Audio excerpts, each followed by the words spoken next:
नमस्कार और स्वागत है आपका फ्लैशबैक में। मैं हूं संजीव श्रीवास्तव। आज बात करते हैं क्रिकेट की। इंडिया चैंपियंस ट्रॉफी में आगे बढ़ रही है। विराट कोहली फॉर्म में लौटा है। पाकिस्तान के खिलाफ उनकी सेंचुरी की ज़बरदस्त तारीफ हो रही है, बड़ी चर्चा में है वो। साथ ही रोहित शर्मा की कैप्टनसी की भी तारीफ हो रही है, वो भी वापस से अपने छक्के लगा रहे हैं। और भी प्लेयर्स फॉर्म में हैं। तो चैंपियंस ट्रॉफी चल रही है। तो हम आज बात करेंगे फ्लैशबैक में एक ऐसे क्रिकेटर की जो 1983 वर्ल्ड कप विनिंग टीम के मेंबर थे। कुछ उसी तर्ज पर जैसे राहुल द्रविड़ मिस्टर डिपेंडेबल और सॉलिड माने जाते थे, उसी तरह से ये प्लेयर भी बहुत ही डिपेंडेबल, सॉलिड, वर्सेटाइल ऑलराउंडर थे भारतीय टीम के। मैं बात कर रहा हूं मोहिंदर अमरनाथ की, लाला अमरनाथ के बेटे, और बहुत ही अच्छे dependable solid batsman, good useful bowler and a very dependable effective all-rounder. तो सुनिए मोहिंदर अमरनाथ के साथ मेरा ये इंटरव्यू जो मैंने लगभग 15 साल पहले रिकॉर्ड किया था। दोस्तों नमस्कार, मैं हूं संजीव श्रीवास्तव। आपका दोबारा स्वागत है। आज हमारे मेहमान हैं Mohinder Amarnath. 1983 world cup final जो भारत ने जीता था, उस मैच के मैन ऑफ द मैच और man of the tournament 1983 world cup के। बहुत शुक्रिया मोहिंदर अमरनाथ सर। नमस्कार जी, बहुत बहुत शुक्रिया, थैंक यू। आपने इतनी तारीफ कर दी, मैं इस लायक तो नहीं हूँ इतनी तारीफ के जो पुल आपने बांधे, बट जो भी आपने कहा उसके लिए बहुत बहुत शुक्रिया। You most welcome. मैंने जो भी कहा सच कहा, और आप भी कोई खास शर्मा नहीं रहे थे जब मैं बोल रहा था तब तो।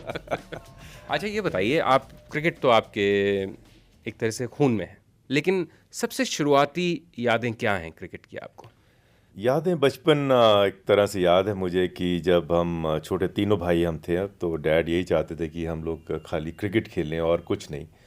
और मेरी उम्र होगी करीब 10 साल की, मुझे याद है। तो हमें डिसिप्लिन किया गया था कि शुरू से ही कि मॉर्निंग में उठना, प्रैक्टिस करनी और क्रिकेट ही सारा दिन खेलनी। और पढ़ाई पे इतना ज़्यादा डैड ध्यान भी नहीं देते थे। वो उनका एक्चुअली एक गोल था लाइफ में कि उनकी लाइफ ही एक्चुअली क्रिकेट थी, और वो चाहते थे कि हम खाली क्रिकेटर्स ही बने।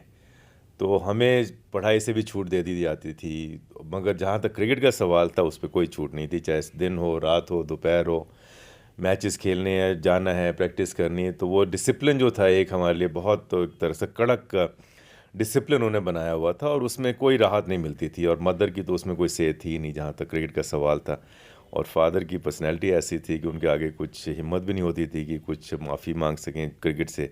तो एक तरह से मेरे ख्याल से मैं ये भी इस अंदाज से आज अगर देखता हूँ कि अगर वो डिसिप्लिन वो शायद ना लाते तो जो कुछ मैंने अचीव किया शायद मैं ना कर पाता ज़िंदगी में। क्या बात है। हम द ग्रेट लाला अमरनाथ की अभी बात करेंगे थोड़ा रुक के, लेकिन इस बात पे मैं आपकी गौर करूंगा कि आपने बहुत ही दिलचस्प बात कही कि कभी पढ़ाई लिखाई पर उन्होंने कोई खास जोर नहीं दिया, क्रिकेट पे जोर दिया। और इसी तरह से इसी प्रोग्राम में हमारे थोड़े हफ्ते पहले गेस्ट थे अमजद अली खान साहब, तो उन्होंने भी यही बात कही थी कि पढ़ाई लिखाई और ये जो औपचारिक एजुकेशन है इसने देश को बर्बाद कर दिया कि अगर आपको अच्छा सरवत प्लेयर बनना है तो पीएचडी करके नहीं बन सकते। इसी तरह से अच्छा क्रिकेटर अगर आप एक्सेलेंट होते स्टडीज़ में तो शायद नहीं बन पाते। तो एक राइट फोकस रखना वो बहुत फ़ायदे की बात रही। नहीं, फोकस रखना ही पड़ेगा। आई थिंक अगर आप जब दोनों चीज़ें मिक्स करते हैं तो मेरे ख्याल से आपकी अचीवमेंट लाइफ में उतनी ज़्यादा बेहतर नहीं होती। अगर हम आज के दिन की बात करें या चाहे हम तेंदुलकर की बात करें फॉर एग्जांपल, तो अगर आप उनका करियर देखें, उनकी अचीवमेंट देखें, उपलब्धियां देखें और जो कुछ उन्होंने हासिल किया है, तो अगर वो पढ़ाई में वक्त गुजारते तो शायद हमारे पास हिंदुस्तान में तेंदुलकर क्रिकेटर जैसा हमारे पास नहीं रहता। तो जो भी आप अचीव करना चाहते हो तो फोकस आपका एक चीज़ पे होना चाहिए, चाहे म्यूज़िक हो, चाहे स्पोर्ट्स हो, या कोई भी चीज़ हो, या फिल्म्स हो, जैसे भी। कि आप जब पूरा वक्त किसी चीज़ को नहीं देंगे तो मैं नहीं समझता कि आप उसमें नंबर 1 बन सकते। लाला अमरनाथ एक बहुत ही ज़बरदस्त खिलाड़ी थे। ये भी एक पोएटिक जस्टिस की बात है कि शायद उन्हें भी क्रिकेट में कभी उतनी जस्टिस नहीं मिली जितनी आपको भी नहीं मिली, लेकिन आपको उनसे तो ज़्यादा मिली कम से कम, if I am allowed to say that. लेकिन as a father and cricketer की कॉम्बिनेशन में वो कैसे थे? नहीं, जहाँ तक आपने शोहरत की बात की है, मेरे ख्याल से उनकी तुलना बेसिकली अगर क्रिकेटर आज की बात करें तो तेंदुलकर जैसे खिलाड़ी से पॉपुलैरिटी के हिसाब से की जा सकती है। और जहाँ तक मेरा ख्याल है, मैं नहीं समझता कि मैंने उतना अचीव किया जितना उन्होंने अपने वक्त अचीव किया नहीं, था। मेरा तात्पर्य था कि सेलेक्टर्स उनके साथ भी कम फेयर रहते थे, और आपके साथ भी। मैं उसी पे आ रहा हूँ कि वो भी एक ऐसी पर्सनैलिटी थी कि वो इनजस्टिस को सहन नहीं कर सकते थे। और जब आदमी आउटस्पोकन होता है तो आपके दुश्मन भी ज़्यादा होते हैं। तो उसमें ये था कि वो साफ साफ बात करते, तो वही शायद मेरे ख्याल से जो जज्बा, जो भी उनकी बातें थी, जो स्ट्रॉन्ग पर्सनैलिटी थी, शायद वो मेरे खून में ही वापस आई। तो जब मेरा वक्त आया खेलने का तो शायद मेरे साथ भी इनजस्टिस हो रहा था, तो मैंने भी बोल दिया जो सही सही बात थी। तो वो लोगों को पसंद नहीं आई। मगर जहाँ तक उनका कंट्रीब्यूशन है मेरे ख्याल एज ए फादर, मैं समझता हूँ कि और एज अ गुरु, क्रिकेट गुरु मेरे लिए मैं समझता हूँ कि वो दोनों चीज़ें वहाँ मौजूद थी। वैसे देखने में बहुत कठोर थे वो, बहुत लगता था कि डर है उनको देख के, और वो बहुत स्ट्रॉन्ग दिल वाले आदमी हैं, और वो कुछ पसंद नहीं करते कि उनमें नरम दिल कहीं मौजूद नहीं, बट ऐसी बात नहीं थी। वो एज ए फादर बहुत नरम दिल के थे। गुस्सा ज़रूर उनके नाक पे रहता था या माथे पे रहता था, बट अंदर से बहुत बहुत क्योंकि मुझे हाथ से एक याद है कि हमें उन्होंने बोर्डिंग स्कूल में पंजाब में लेके गए, जलंधर में। तो मैं करीब 12-14 साल का था। तो जब उन्होंने प्रिंसिपल से मिलाया और वक्त आ गया कि उन्होंने कहा ठीक है तुम हॉस्टल में रह रहे हो तो मैं जा रहा हूँ, तो नेचुरली अब 12 साल, अब पहली बारी घर से बाहर जा रहे हैं, अकेले रहने, तो वो डर भी लगता है कि पता नहीं कैसा होगा। तो फिर मैंने रोना शुरू किया। तो नेचुरली लाजमी बात थी, तो उनकी भी आंखों में आंसू थे, एक फादर की तरह कि उनको भी लगा कि बेटा ज़रा दूर चला जाएगा। मगर जहाँ तक डिसिप्लिन का सवाल था, कि बिकॉज डिसिप्लिन में वो कभी उनकी दो राय नहीं रहती थी। एक ही था कि क्रिकेट खेलनी है तो डिसिप्लिन रखना ही पड़ेगा, अगर डिसिप्लिन ही रखोगे तो कुछ नहीं। मैं तो उनको हमेशा एक द्रोणाचार्य के रूप से देखा करता था, कि उनके जैसा मैं नहीं समझता था कि किसी को क्रिकेट के बारे में इतनी नॉलेज थी। तो वो सब चीज़ें उन्होंने बचपन में हमें सिखानी शुरू कर दी थी, और ये भी प्रिपेयर करवा दिया था कि जब आप बड़े लोग होगे, जब आप इंडिया के लिए खेलोगे एक दिन, तो वहाँ आपको क्या क्या कठिनाइयाँ वहाँ पे आ सकती, तो वो फुली प्रिपेयर उन्होंने करा हुआ था। मेरी ऐसी पर्सनैलिटी उनसे बिल्कुल अलग थी, क्योंकि वो बहुत एग्रेसिव हुआ करते थे, मैं बहुत शांत स्वभाव का रहा करता था। मगर इसका मतलब ये नहीं कि अगर मैं नहीं बोलता था तो मेरे में जज्बा या खून अंदर नहीं खोलता था।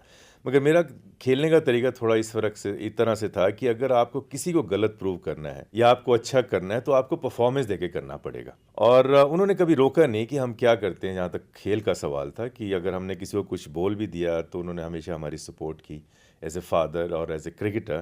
कि और हमें ये इस तरह से ट्रेन किया गया था कि आप खाली खेलें, आप पॉलिटिक्स में ना पड़ें, और क्योंकि ये क्रिकेट परफॉर्मेंस ही है जो आपको ऊपर ले जा सकती है। तो ऐसा कोई पहले वाक़या नहीं आया, और वो एक ही बार आया था जब मैं ड्रॉप हुआ था और मैंने सेलेक्टर्स को बंच ऑफ जोकर्स वगैरह बोला था। तो उस टाइम मैं उनको बोल के गया था कि मैं क्या करने वाला हूँ। तो उनकी बिल्कुल सहमति मेरे साथ थी कि ठीक है, कहते कि ये थोड़ा मुश्किल वाला काम होगा, बट अगर तूने सोच लिया तो मैं तो तेरे साथ हूँ, तू जा। जब वो आपसे क्रिकेट डिस्कस करते थे अपने प्लेइंग डेज के बारे में और बात की, तो उनके फेवरेट प्लेयर्स कौन होते थे? वो हमेशा अपने टूर्स की बात करते। डॉन ब्रैडमैन नथिंग एक खिलाड़ी थे कि जिसको मेरे ख्याल से वो बहुत ऊंची नज़र से देखते थे। उनके ख्याल से कि वैसा खिलाड़ी के अगेंस्ट खेलना भी एक एक्सपीरियंस था। और एक और भी अच्छी बात वो कहते थे कि डॉन ब्रैडमैन उनकी भी उतनी प्रशंसा करते थे जब वो कप्तान बन के गए थे 47-48 टूर पे ऑस्ट्रेलिया, कि इनकी भी एग्रेसिव अप्रोच जो होती थी खेल की, वो काफ़ी वो लाइक करते थे, और ये डॉन ब्रैडमैन की एग्रेसिव अप्रोच को बहुत लाइक करते थे।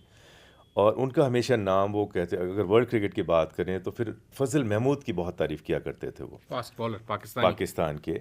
तो वो कहते थे कि वो मतलब कि एक बॉलर अगर हिंदुस्तान के पास होता, जब इंडियन टीम ऑस्ट्रेलिया गई थी, तो पॉसिबल ही हो सकता था कि वो वहाँ पे कुछ डिफरेंट ही रिजल्ट आते। तो ये दो खिलाड़ी जो थे उनके बारे में हमेशा, और इंडियन खिलाड़ी की जो बात किया करते थे वो करते थे सीके नायडू की, कि जो उनके पहले कप्तान थे जब वो पहला टेस्ट खेले थे। बहुत रिगार्ड्स था उनके सीके नायडू के लिए और विनू मांकड़ के लिए। तो ये जो 3-4 नाम थे, इसके बारे में हमेशा वो जिक्र किया करते थे। हमेशा बात होती है कि जैसे विनू मांकड़ के बेटे थे अशोक मांकड़, लाला अमरनाथ के बेटे आप थे सुरेंद्र अमरनाथ, अमिताभ बच्चन के अभिषेक बच्चन, कितने सारे एग्जाम्पल्स हैं, पृथ्वीराज कपूर, राज कपूर, फिर उनके बच्चे। Is it tough to follow that act कि एक लेजेंड का बच्चा होना और फिर प्रूव करना अपने आप को? ये प्रेशर भी कभी रहा दिमाग पे, मन पे? जब आप किसी चीज़ को हासिल करना चाहते हैं तो आप ये भूल जाते हैं आप कौन हैं, आपके फादर कौन है, टू वेरी ऑनेस्ट। क्योंकि वहाँ आप एज एन इंडिविजुअल जा रहे हैं, आप अकेले जा रहे हैं। उसके लिए ना आपके कोई फादर इस आपकी मदद कर सकते हैं। ठीक है, मैं एक बात मानता हूँ कि आपकी जो अपॉर्चुनिटीज़ हैं, आपको मौके मिलते हैं, तो उसमें ज़रूर ये थोड़ी मददगार चीज़ें हो जाती हैं, but end of the day जो परफॉर्मेंस है वो आपको खुद ही करनी पड़ती है। क्योंकि जब आप ग्राउंड पे जाते थे या मैं जाता था, तो मैं ही नहीं सोचता था कि फादर के नाम से लोग मुझे फ्रेंडली हाफ बॉली वहाँ पे गेंदे करेंगे। As a matter of fact ये उल्टा भी होता है। वही मैं कह रहा हूँ, प्रेशर कितना नहीं, उल्टा होता है, मगर ये चैलेंजिंग टास्क है आपके लिए। अगर आप में हुनर है तो आप उस मुश्किल वक्त से बाहर निकल सकते हैं। तो मोहिंदर अमरनाथ को पहला ब्रेक कब और कैसे मिला? पहले तो स्कूल टीम के साथ इंग्लैंड गया था 67 में, फिर ऑस्ट्रेलिया 68-69। तो उसके बाद यहाँ पे ऑस्ट्रेलियन टीम आई थी टेस्ट सीरीज़ खेलने के लिए। तो मैच था एक नॉर्थ जोन का जलंधर में, नॉर्थ जोन वर्सेस साइड का मैच, इस 3 दिन का हुआ करता था ऑस्ट्रेलिया के अगेंस्ट। तो उस मैच में मैंने 68 रन्स किए थे और मैंने 2 विकेट भी लिए थे। तो उसके बाद मुझे मौका मिला था लास्ट मैच, टेस्ट मैच में। तो ये बेसिकली वो जो नॉर्थ कुछ किया भी था आपने लास्ट टेस्ट में, या ऐसे ही सस्ते में निपट गए थे? नहीं, उस वक़्त मैं गेंदबाज के रूप में ज़्यादा खेलता था बजाय कि बल्लेबाज के रूप में, तो मुझे एज़ ए बॉलर लिया गया था। हाँ, मैंने सेकंड इनिंग में 2 विकेट लिए थे, मतलब कि और उस सीरीज़ में हमारे हिंदुस्तानी पेस बॉलर ने कोई विकेट शायद नहीं लिए थे। मैं ही शायद एक ऐसा गेंदबाज था जिसने शायद 2 विकेट ऑस्ट्रेलिया के लिए थे वहाँ पे। सुरेंद्र अमरनाथ आपके ब्रदर, उन्होंने शायद अपने डेब्यू टेस्ट मैच में सेंचुरी मारी थी, इफ आई रिमेंबर राइट। बिल्कुल, बिल्कुल ठीक बात है। ये आई थिंक वही मैच है। इस मैच में भी सुरेंद्र रिजर्व्स में था, तो वो 12th में थे जब मैं पहला टेस्ट खेला था। फिर उसके बाद दोनों भाइयों को कोई ब्रेक नहीं मिली और हम दोनों भाई टीम से बाहर हो गए उसके बाद। फिर हम दोनों भाई न्यूजीलैंड वेस्ट इंडीज़ दौरे पे गए, तो वहाँ पे सुरेंद्र ने ऑकलैंड में मैच था, पहला टेस्ट मैच न्यूजीलैंड के अगेंस्ट, तो उसमें सेंचुरी। और ये भी एक मेरे ख्याल से रिकॉर्ड ही होगा कि फादर और सन ने डेब्यू में अपने सेंचुरी बनाई हो। फादर ने इंग्लैंड के अगेंस्ट बनाई थी, जार्डिन के अगेंस्ट 33-34 में, और सुरेंद्र ने 75-76 में न्यूजीलैंड के अगेंस्ट। तो मेरे ख्याल से फादर एंड सन की अगर शुरुआत टेस्ट करियर से ऐसी हो तो शायद मैं सोच सकता कि शायद यही एक ऐसा एग्जाम्पल होगा। फादर एंड सन्स की बात और आगे बढ़ाएंगे हम मोहिंदर अमरनाथ साहब। उससे पहले आपसे जानना चाहेंगे एक और पसंदीदा गीत आपका। अगर आज की बात करें तो सोनू निगम मेरे ख्याल से बहुत बेहतरीन सिंगर हैं, क्योंकि मेरे ख्याल से जो भी सिंगर क्लासिकल बैकग्राउंड से आता है तो वो किसी तरह के भी गाने गा सकता है। और आजकल मेरे ख्याल से इतना टेलीविज़न करके इतनी अपॉर्चुनिटीज़ नए नए सिंगर्स को मिल रही हैं, तो और बहुत अच्छा लगता है जब ये नए नए लोग आते हैं, नए नए सिंगर्स नज़र आते हैं। म्यूज़िक से मेरा हमेशा मोहब्बत रही, शुरू से ही रही है, क्योंकि मुझे याद है कि जब हम छोटे थे तो ये बिना का गीत माला हम लोग सुना करते थे एज ए फैमिली इकट्ठे होकर। तो बहुत बड़ा दिन हुआ करता था वेडनेसडे को एवरी, अमीन सयानी साहब। इस बार 16वीं पादान पे कौन सा गाना आएगा, उससे बड़ा डिस्कशन होता था सब में। बिल्कुल, उससे पहले खाना खुना बना के कि 1 घंटा कोई डिस्टर्बेंस नहीं, कि पूरी फैमिली बड़ा सा रेडियो बैठे हुए हैं कि अच्छा आज कौन सा गाना होगा। तो बिकॉज म्यूज़िक आई थिंक बचपन से ही साथ था, और मैं जब खेला करता था अपने टाइम तो मैं म्यूज़िक सिस्टम अपना लेके ही जाया करता था, और मॉर्निंग में जाने ग्राउंड पे जाने से पहले सुनना, फिर वॉकमैन फैशन में आ गए तो फिर वॉकमैन कैरी करना, और मुझे तो बहुत अच्छा लगता था, बहुत रिलैक्स करता था मैं। सोनू निगम का कौन सा गाना पसंद है आपको बहुत? ये शाहरुख खान की फिल्म थी, उसका गाना है, हर घड़ी बदल रही है धूप जिंदगी, छाँव है कहीं कहीं है धूप जिंदगी, हर पल यहाँ जी भर जियो, ये है समा कल हो न हो। बहुत खूब। आपका एक और नाम जो बड़ा प्रचलित हुआ खासकर टीममेट्स में और मीडिया में, दैट वाज जिमी अमरनाथ। तो ये नाम कहाँ से शुरुआत हुई इसकी? ये फादर से एक्चुअली, हम 3 भाई हैं, मैं मोहिंदर, सुरेंद्र बड़े हैं और राजेंद्र छोटे हैं। तो फादर आई थिंक वो उस दौर से गुजरे थे जब ब्रिटिश राज हिंदुस्तान में था, तो मेरे ख्याल उसका इन्फ्लुएंस काफ़ी था, और वो काफ़ी क्रिकेट इंग्लैंड में भी खेला करते थे, तो इसलिए तीनों भाइयों के उन्होंने नाम इसी तरह रखे थे। और मतलब सरप्राइजिंग चीज़ ये है कि खाली बेटों के नाम रखे थे, नॉट कि बेटियों के। बेटियों का कोई जेन नहीं थी। नहीं, बिल्कुल। और लाइक सुरेंद्र का टॉमी नाम रखा था उन्होंने, टॉम बुलाया करते थे प्यार से, और मुझे जिमी जिम, और राजेंद्र को जॉनी जॉन। तो हमने बात करी जिमी अमरनाथ के फर्स्ट टेस्ट मैच की, और जिसमें उन्होंने 2 विकेट लिए और उसके बाद वो न्यूजीलैंड के दौरे पे सेलेक्ट हुए। But which was your first big moment, बड़ी सफलता, बड़ी कामयाबी इन एन इंटरनेशनल मैच? ये दौरा था न्यूजीलैंड वेस्ट इंडीज़ का, जहाँ पे सुरेंद्र ने पहले टेस्ट में सेंचुरी बनाई थी। तो वो दौरा मेरे लिए इतना बहुत ज़्यादा अच्छा नहीं था, बट ठीक था performance wise, as an all-rounder, batting bowling मैंने दोनों की थी। और फिर ट्रिनिडाद का टेस्ट मैच था वेस्ट इंडीज़ में, जहाँ पे हम लोग 400 से ज़्यादा रन चेस कर रहे थे 4th इनिंग में, और जो मैच हिंदुस्तान ने जीता था, तो उसमें मैंने भी रन बनाए थे। गवास्कर ने सेंचुरी बनाई थी, विश्वनाथ ने सेंचुरी, मैंने 85 रन बनाए थे। तो मेरे ख्याल से वो बहुत बड़ी ब्रेक थी मेरे लिए इंटरनेशनल क्रिकेट के हिसाब से, क्योंकि हमारे सामने माइकल होल्डिंग जैसा गेंदबाज था, क्लाइव लॉयड जैसे कप्तान, स्ट्रॉन्ग बल्लेबाज, विव रिचर्ड्स, फ्रेडरिक्स, कालीचरण, ये सब बड़े बड़े नाम के खिलाड़ी थे, और वेस्ट इंडीज़ की टीम काफ़ी मजबूत टीम थी उस वक्त।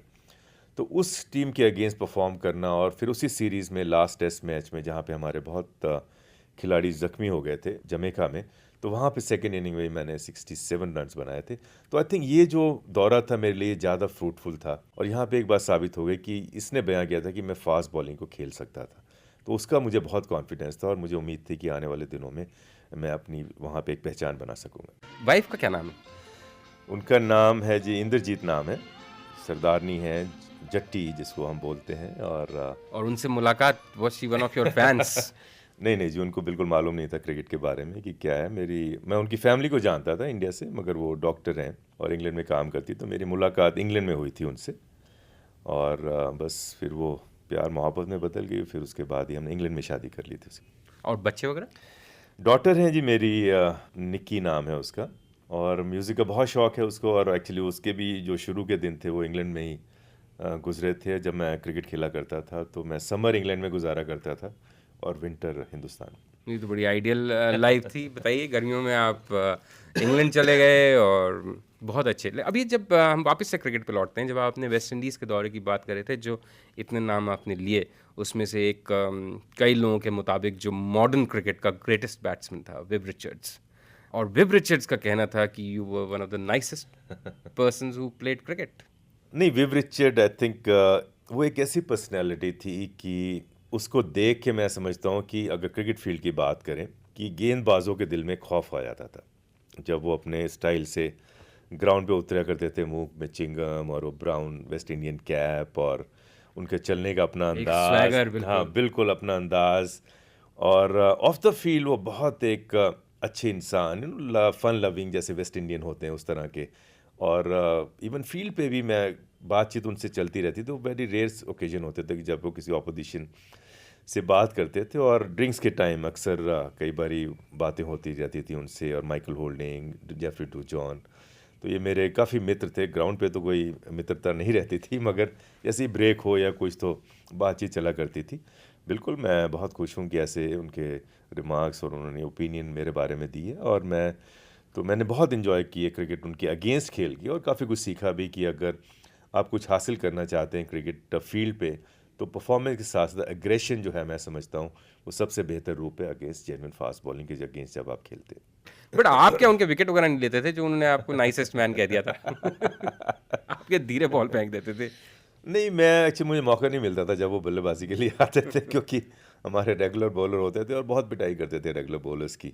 मुझे याद है दिल्ली टेस्ट मैच था 74-75 में, जब वो इंडिया पहली बारी आए थे, तो जसदेव सिंह कमेंटेटर हुआ करते थे हिंदी की उस टाइम, तो वेंकट राघवन, तो एक मुझे वो बहुत कमेंट्री के 4 वर्ड याद हैं कि वेंकट राघवन दिल्ली गेट एंड से आए और दिल्ली गेट एंड से बाहर।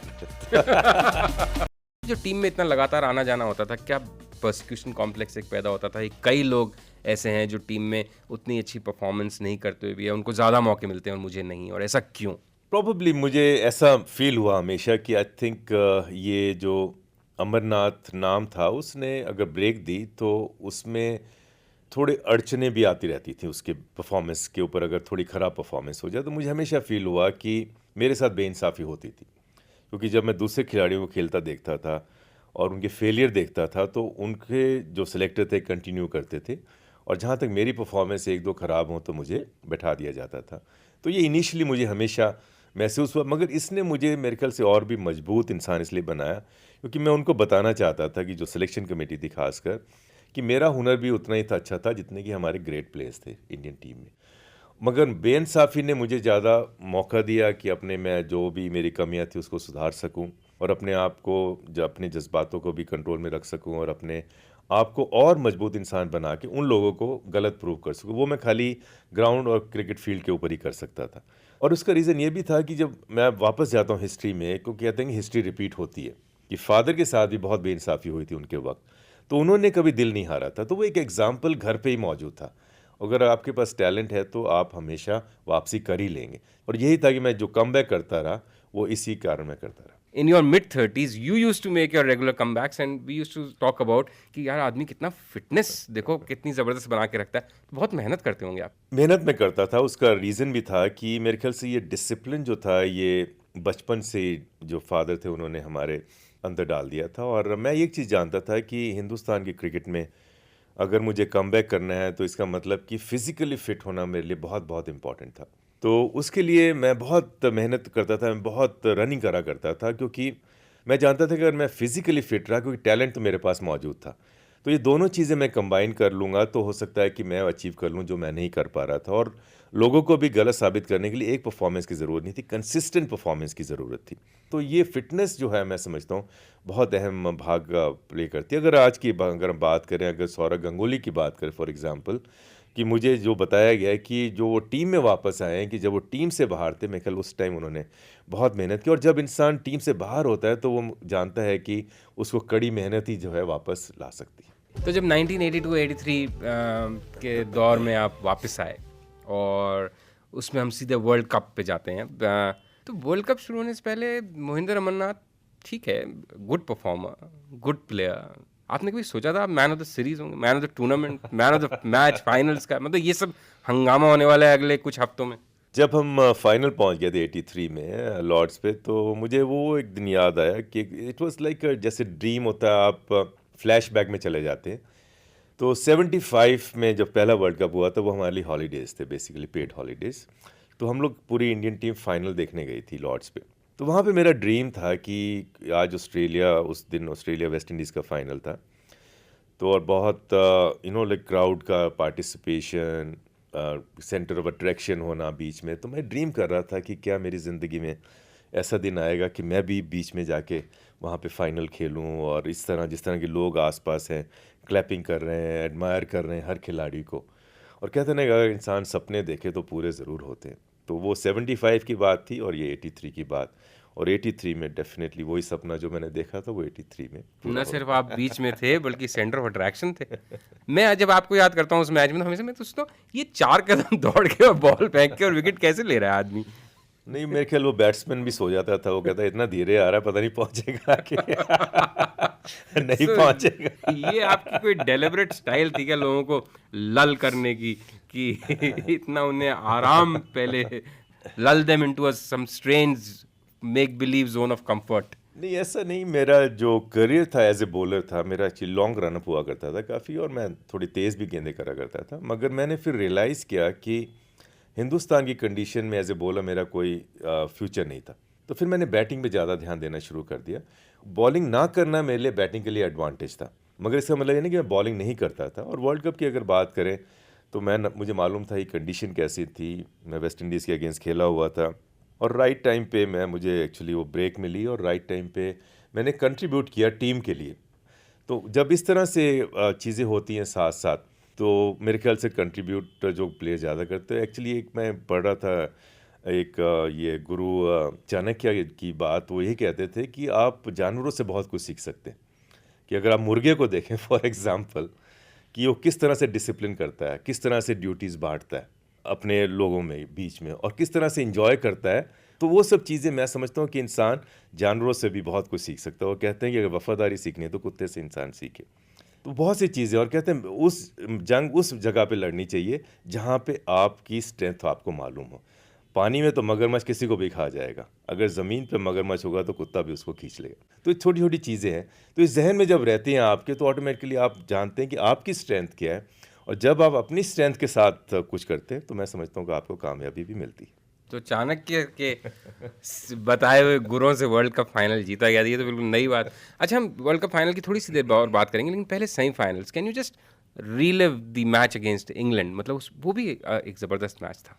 सबसे बड़ी खुशी ये थी कि जब हम लोग सेमीफाइनल्स में पहुंच गए थे। मतलब कि एक होता है कि सुकून, जैसे कि ठीक है, कभी इंडिया ने सोचा नहीं था, हमने as a matter of fact हमने टीम ने नहीं सोचा था कि हम इतने आगे जाएंगे, मगर हम one step at A time लेते हुए आगे बढ़ रहे थे। हमारे ऊपर कोई प्रेशर नहीं था। और जो कंडीशन जब हमने देखी वहाँ पे और जो विकेट देखी, तो हमें पूरी उम्मीद थी कि हम इस मैच में बराबरी से खेलेंगे, हम कमज़ोर नहीं खेलेंगे। सबका कंट्रीब्यूशन राइट टाइम पे हुआ। मगर जो सबसे मेरे ख्याल से अहम गेंदबाज था इंडियन टीम में, जिसको कि लोग शायद याद नहीं करते, वो था रॉजर बिनी। क्योंकि राइट थ्रू द टूर्नामेंट जब भी कोई ब्रेक थ्रू चाहिए होती तो रॉजर बिनी ला के देता था हमें। वो happy go lucky typical Anglo इंसान था, जैसे हिंदी के वर्ड बोलेगा, इधर का बॉल किधर गया काइंड ऑफ थिंग था। But very nice guy, very pleasant guy. उसका काम था कि बस क्रिकेट है, ग्राउंड पे इंजॉय करनी है क्रिकेट। और उसकी हमेशा मुस्कान रहती थी चेहरे पे, चाहे जैसी भी सिचुएशन हो, ख़राब हो अच्छी हो, कोई फिक्र नहीं उसके लिए। शाम को उसको अपनी बियर पीनी होती थी, छुट्टी वाले दिन फिशिंग के लिए जाना होता था, और ग्राउंड पे हंसता रहता था हमेशा। और वेरी नाइस गाय। तो मेरे ख्याल से वर्ल्ड कप की बात करें तो मेरे ख्याल अगर वर्ल्ड कप हिंदुस्तान जीता तो उसका बहुत बड़ा भाग था रॉजर बिन्नी का, और दूसरे खिलाड़ी जो था उसका बहुत बड़ा भाग था वो मदन लाल। और तो 1983 के वर्ल्ड कप फाइनल पे अगर आए मोहिंदर अमरनाथ साहब, तो उस मैच का टर्निंग पॉइंट क्या था? लोग अपनी अपनी तरह से कई बार उसको डिस्क्राइब कर चुके हैं, लेकिन एक बार हम मैन ऑफ द मैच के मुंह से भी सुनना चाहते हैं। टर्निंग पॉइंट मेरे ख्याल से टीम एफर्ट थी, टू वेरी ऑनेस्ट। ये कोई इंडिविजुअल नहीं। आई थिंक बहुत लोग कहते हैं कि कपिल देव का कैच बहुत बेहतरीन कैच था, ऐसा कोई उसमें दो रहा नहीं। वो भी एक टर्निंग पॉइंट था मैच का। क्लाइव लॉयड का आउट होना वो भी टर्निंग पॉइंट था। गॉर्डन ग्रेनिज को जो बोल्ड किया बलविंदर सिंह ने वो भी टर्निंग पॉइंट था। डेस्मंड हेन्स का आउट होना वो भी टर्निंग पॉइंट था। तो मेरे ख्याल से 10 की 10 विकेट एक तरह से कहा जाए। इन 4-5 प्लेयर्स में से कोई भी 180 बना सकता था अपने दिन में। कोई भी टर्निंग पॉइंट था। तो बट उस दिन ये सबसे बेहतर चीज़ रही कि जब हमें ब्रेक थ्रू चाहिए था तो राइट टाइम पे हमें ब्रेक थ्रू मिलती रही। वेस्ट इंडीज़ की टीम के हमें एक चीज़ मालूम थी कि जब वो अंडर प्रेशर आते थे तो वो कुछ उलट फुलट करना शुरू कर देते थे। उनका क्या था कि प्रेशर में है तो ज़ोर से खेलो, और जो कंडीशंस थी वहाँ पे वो ऐसी आइडियल नहीं थी उस बल्लेबाजी के लिए। तो उसमें हमेशा मौके मिलते रहे और गेंदबाजों ने अपने वहाँ पे जलवे दिखाए, और सब कैचेस जो थे, कैचेस विन मैचेस जैसे क्रिकेट में कहा जाता है, कि वो सब ने वहाँ पे लिए। तो मेरे ख्याल से एज ए टीम जो कंट्रीब्यूशन था मैं समझता हूँ कि पूरे 11 के 11 खिलाड़ियों का था।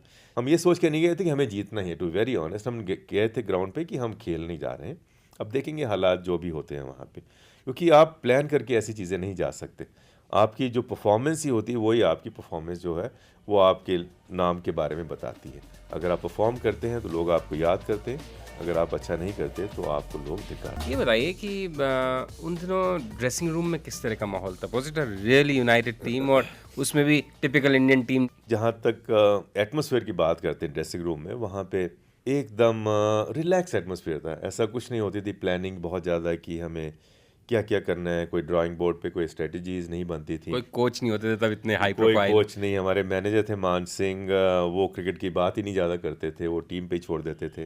तो बेसिकली आई थिंक एक तरह से अच्छा भी था, क्योंकि खिलाड़ी को मैं समझता हूँ कि उसको अपनी ड्यूटी के बारे में मालूम होता है, चाहे आप आज की टीम की बात करें या 1983 की। क्योंकि खिलाड़ी जानता है कि वो उसका काम क्या है। अगर बैट्समैन है तो हर बैट्समैन चाहेगा कि वो रन बनाए, बॉलर है वो चाहेगा कि वो विकेट्स दे, क्योंकि सबको अपनी स्ट्रेंथ के बारे में मालूम होती है। और एटमॉस्फेयर ऐसा रहता था कि कोई किसी से बोलता नहीं था कि तुम्हें क्या करना है। तो सब अपनी अपनी जॉब एक तरह से सबको, जैसे प्रोफेशनल को जॉब मालूम होती है कि उसको क्या काम करना है, तो उस हिसाब से काम किया करते थे। और बिल्कुल कोई रिलैक्स एटमॉस्फेयर, कोई ऐसा नहीं अगर वो आउट हो गया तो वहाँ खलबली मच गई कि क्या हो जाएगा। कुछ नहीं, अपना बैट्समैन आउट होता था वो भी आराम से आके अपनी जगह बैठ जाता था, जो बैट्समैन जाता था वो भी आराम से जाता था, और जो अच्छा करके आए तो वो वैसे ही बैठता था जैसे वो फेल होने के बाद। ऐसा नहीं कि अगर उसने अच्छा कर लिया तो वो आसमान पे उड़ने लगा, ऐसा कोई एटमॉस्फेयर नहीं रहता था ड्रेसिंग रूम कोई में। एटीट्यूड नहीं था किसी का खास। किसी का नहीं, बिकॉज अपने अपने मस्त रहते, सब अलग अलग तरह के लोग थे। अगर बात करें कपिल देव, केयर फ्री इंसान, बिल्कुल अपना मौज मस्ती से खेलनी क्रिकेट। रॉजर बिन्नी अपनी धुन में रहता था, मदन लाल अपनी धुन में रहेगा, गवास्कर अपना थोड़ा अकेले अकेले रहते थे थोड़ा सा, जैसे उसकी पर्सनैलिटी थी वो अपने धुन में। कीर्ति आज़ाद थे, वो जोक करना, संदीप पाटिल मजाक करना, यशपाल शर्मा। और ये श्रीकांत जो इतनी अटैकिंग बैट्समैन बैटिंग करते थे, ये भी इतनी धुन में रहते थे। हाँ बिल्कुल, श्रीकांत तो लाइक वो रेस्टलेस ही इंसान रहता था एक तरह से। वो कुछ ना कुछ करता रहता था, कभी चलते हुए गिर जाना, कभी किसी को ऐसे थप्पड़ लगा देना प्यार मोहब्बत में, कोई दो बातें कर देनी। तो जिस अंदाज से वो क्रिकेट खेलता था वैसे ही वो ड्रेसिंग रूम में भी रहता था। तो बड़ा एक्चुअली रिलैक्स जो एटमॉस्फेयर था मेरे ख्याल से, वो भी एक की फैक्टर शायद बाद में बन गया है उसके बारे में, मगर उस मैच में नहीं, राइट थ्रू पहले मैच से लास्ट मैच तक उसमें कोई तब्दीली नहीं आई थी। आपकी जनरेशन में और कंटेम्प्रेरीज में मोहिंदर अमरनाथ के फेवरेट प्लेयर्स कौन थे, या फेवरेट प्लेयर कौन था? इंडियन एक्चुअली फेवरेट प्लेयर तो मेरा ऐसा कोई नहीं था, टू वेरी ऑनेस्ट, मगर अच्छे प्लेयर ज़रूर टीम में मौजूद थे। मैं जिससे बहुत ज़्यादा ऑफकोर्स गवास्कर, जहाँ तक बल्लेबाजी का सवाल है इंडियन क्रिकेट की बात करें तो बहुत महान खिलाड़ी थे अब उस वक्त के। Kapil Dev as an allrounder, क्योंकि दो डिपार्टमेंट में परफॉर्म करना इस तरह से बहुत, मेरे को उनका क्रेडिबिलिटी चाहिए, किसी के पास भी इतना टैलेंट चाहिए। बट जिस इंसान ने मुझे बहुत प्रभावित किया था एज ए बैट्समैन वो था जी आर विश्वनाथ, क्योंकि समहाउ उनको उतना क्रेडिट नहीं दिया गया जितनी उनकी परफॉर्मेंस थी। प्रॉबली उसका रीज़न भी हो सकता है कि गवास्कर और विश्वनाथ एक ही वक्त खेल रहे थे, तो उनकी जो परफॉर्मेंस थी उसको थोड़ा ओवरशैडो कर दिया गवास्कर की परफॉर्मेंस ने। बट अगर हिंदुस्तान की टेस्ट मैचेस की परफॉर्मेंस देखें और जहाँ पे हिंदुस्तान ने ज़्यादा मैचेस जीते होंगे, वहाँ पे जी.आर. विश्वनाथ का कंट्रीब्यूशन हमेशा मौजूद था। इट्स वेरी इंटरेस्टिंग क्योंकि कपिल देव ने भी अपना फेवरेट प्लेयर जी.आर. विश्वनाथ बताया था। नहीं, बिल्कुल, बहुत मेरे ख्याल फास्ट बॉलिंग के जो जिस अंदाज से वो खेलते थे, तो मैंने बहुत लोगों को नहीं देखा। और डिफ़िकल्ट सिचुएशन में, डिफ़िकल्ट विकेट्स पे वो बहुत बहुत बेहतरीन बल्लेबाज थे और उनसे आदमी सीख भी सकता था काफ़ी। और बहुत मॉडेस्ट भी थे शायद, बड़े नम्र और अच्छे आदमी। नहीं, बहुत मॉडेस्ट तो मेरे ख्याल सब हिंदुस्तानी क्रिकेटर ही थे। और जहाँ तक उनका बिल्कुल सिंपल था कि वेरी सिंपल टिपिकल कर्नाटका का इंसान कि खाली क्रिकेट खेलनी, शाम को अपनी ड्रिंक्स एंजॉय करनी, ना किसी से लेना देना, ना किसी के बारे में कुछ बोलना। तो बेहतरीन, बिल्कुल एक नेक इंसान की तरह अपना क्रिकेट खेलनी। और बहुत कंट्रीब्यूशन है उनका हिंदुस्तान की। अगर क्रिकेट के बारे में बात करें जी.आर. विश्वनाथ, तो उनको भी उसी टाइम अपॉर्चुनिटी मिली थी जब मैंने पहला टेस्ट खेला था। उसी सीरीज़ में वो पहला टेस्ट खेले थे और मैं लास्ट टेस्ट खेला था उसी सीरीज़ में। और आपका ऑल टाइम फेवरेट क्रिकेटर कौन है? क्रिकेटर तो जी बहुत थे। मैं जब खेल रहा था कि अगर बात करें, इंग्लैंड की बात करें, जैसे इयन बॉथम बहुत आउटस्टैंडिंग क्रिकेटर थे, गावर थे। वेस्ट इंडीज़ के तो विव रिचर्ड, कालीचरण, ग्रेनेज और भी फास्ट बॉलर्स भी थे। क्रिकेटर तो मेरे ख्याल वर्ल्ड क्लास क्रिकेटर बहुत सारे थे, ऑल ओवर इंडिया, हिंदुस्तान में भी थे, जैसे कपिल देव थे, जी.आर. विश्वनाथ, गवास्कर। अगर एक नाम लेना है तो मैं खाली इमरान खान का नाम लूँगा। उसका रीज़न है कि एक सबसे बड़ी जो इम्पोर्टेंट चीज़ होती है, एक कैप्टन की हैसियत क्या होनी चाहिए, आप जब ग्राउंड पे हो तो आपका करिश्मा कैसा होना चाहिए, और अगर आपको एग्जाम्पल सेट करना है तो वो किस तरह होना चाहिए। तो ये सब चीज़ें इमरान में थी। अगर आपको अपोजिशन के अगेंस्ट फियरसम होना चाहिए तो वो कैसे होना चाहिए। और जैसे फिर मैं बात कर रहा हूँ चाणक्य की, कि अगर आपको दुश्मन को बिल्कुल ही ख़त्म करना है तो किस तरह करना चाहिए, तो वो इमरान खान ने हमारे साथ 82-83 सीरीज़ में किया था। तो इसलिए मैं भी ये भी बयान करता हूँ क्योंकि ओवरऑल पर्सनैलिटी होती है जो एक क्रिकेटर की, वो सब चीज़ें क्वालिटी इमरान खान में मौजूद थी। As a captain, as a cricketer, as a genuine fast bowler, as a personality off the field. क्योंकि टीम ज़रूरी नहीं कि खाली आपके रिस्पेक्ट ऑन द फील्ड करे, टीम को देखना चाहिए वो कप्तान वही जिसकी ऑफ द फील्ड ज़्यादा इज्जत हो। तो मैं समझता हूँ कि तब आपका काम जो होता है पूरा होता है। क्योंकि कप्तान बहुत थे और इंडिविजुअल परफॉर्मेंस भी कई बार ये ऐसा नहीं होता कि बहुत ज़रूरी होती है कि आप जो दूसरे खिलाड़ियों हैं, आप उनकी परफॉर्मेंस को कैसे आप उभार सकते हैं। तो वो मैंने चीज़ डेफिनेटली इमरान खान में देखी थी। और कैप्टन थे, एक तरह से डिक्टेटर भी थे, गुस्सा भी करते थे, गालियाँ भी देते थे फील्ड पे अपने उनके खिलाड़ियों को। ऐसा नहीं कि प्यार मोहब्बत रहती थी। और एज ए पंजाबी पठान होने करके तो वो एग्रेशन बिल्कुल लाजमी बात थी। इसमें काफ़ी चीज़ें बयां हो जाती हैं नो, कि अगर आप ज़िंदगी को किस रुख से देखना चाहते हैं, कि इसमें है कि एंड ऑफ द डे कि आपको ज़िंदगी को एंजॉय करना है। कि अगर आप ज़िंदगी को अच्छी तरह से एंजॉय नहीं कर सकते तो मैं नहीं समझता कि ये ज़िंदगी जीने के लायक है। आपका प्रेशर जैसा भी हो, आप जो भी करते हैं, आप अपने आप को वक्त ज़रूर दें। अगर आप खुद खुश हैं तो ज़िंदगी बहुत सुहावनी है। पैसा आता है जाता है, नाम आता है चला जाता है, मगर अगर सुकून आपके पास है तो मैं समझता हूँ कि जन्नत आपके पास है। क्या बात है, बहुत ही अच्छी बात कही है। इस सुकून का उस लाल हैंकचीफ में तो कोई ट्रिक या कोई वो छुपा हुआ नहीं है जो आप हमेशा रखते थे? अभी भी रखते हैं क्या अपनी जेब में? नहीं जी, अभी नहीं। अभी मैंने उसको फ्रेम कर दिया अपने खिलाड़ियों की ऑटोग्राफ करवा के। तो हाँ, वो लकी चार्म था। और जैसे एक क्रिकेटर बहुत अंधविश्वासी होते हैं, सुपरस्टिशियस होते हैं, और अभी भी होते होंगे और उस टाइम भी होते थे।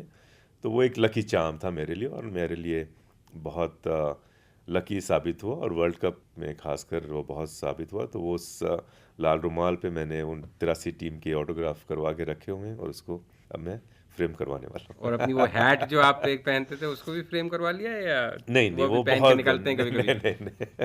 नहीं, मेरे कल दो चीज़ें हैं। देखिए, क्रिकेट ग्राउंड पे, ज़िंदगी बाहर। तो अभी ज़िंदगी है मौज मस्ती की, और ना किसी से लेना ना देना। जितना दिन खुशी से गुजर जाए उससे ज़्यादा कुछ नहीं। मोहिंदर अमरनाथ साहब, आपने बात करी, हमें इतना वक्त दिया, उसके लिए बहुत शुक्रिया। और जितने चैम्पियन खिलाड़ी आप थे, और आप कह रहे हैं आप मैदान के बाहर की बात करें, तो उतनी चैम्पियन इंसान है आप। बहुत मज़ा आया आपसे बात करके, बहुत शुक्रिया। So kind of you. Thank you. उम्मीद करता हूं कि मोहिंदर अमरनाथ का ये इंटरव्यू आपको ज़रूर अच्छा लगा होगा।